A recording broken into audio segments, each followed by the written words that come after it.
आरोपी फहीम खान को मिली जमानत। नागपुर दंगल मामले में हाथ होने के नहीं मिले सबूत। नागपुर हिंसाचरण प्रकरण में फहीम खान का जमाव को उकसाने में कोई भी हाथ नहीं था, यह हम अदालत में स्पष्ट रूप से साबित कर पाए। इस कारण पुलिस द्वारा देशद्रोह जैसे गंभीर आरोप लगाने के बावजूद फहीम खान को जमानत मिल गई। ऐसी जानकारी उनके वकील एडवोकेट अश्वनी इंगोले ने दी।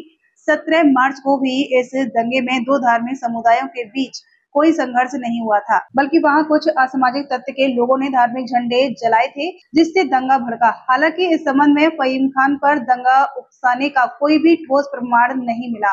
यह हम अदालत में स्पष्ट रूप से बताने में सफल रहे।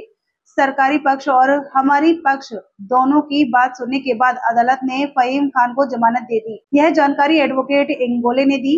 इससे पहले साइबर क्राइम और एक अन्य मामले में भी फहीम खान को जमानत मिल चुकी है, इसीलिए आने वाले सोमवार को फहीम खान की रिहाई होगी, ऐसा एडवोकेट अश्वनी इंगोले ने बताया। नागपुर से शंखनाद न्यूज के लिए कैमरामैन सचिन के साथ सनी भोगाड़े की रिपोर्ट।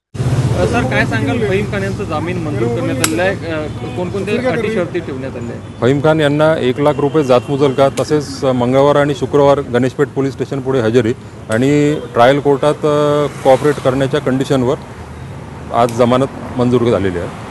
सर, फहीम खान यांचं घर देखील पालिका प्रशासनानं पाडलं होतं, त्या संदर्भामध्ये देखील न्यायालयामध्ये प्रकरण प्रलंबित आहे, त्या संदर्भात काय? माननीय उच्च न्यायालयापुढे या संदर्भात रिट याचिका प्रलंबित आहे व त्या याचिकेमध्ये माननीय महापालिका आयुक्त अभिजित चौधरी यांनी न्यायालयाची बिनशर्त माफी मागितली आहे। तसेच अर्जदार यांच्यातर्फे 10 लाख रुपये नुकसान भरपाईची मागणी माननीय उच्च न्यायालयापुढे केलेली आहे व त्यावर लवकरच सुनावणी माननीय उच्च न्यायालयापुढे अपेक्षित आहे।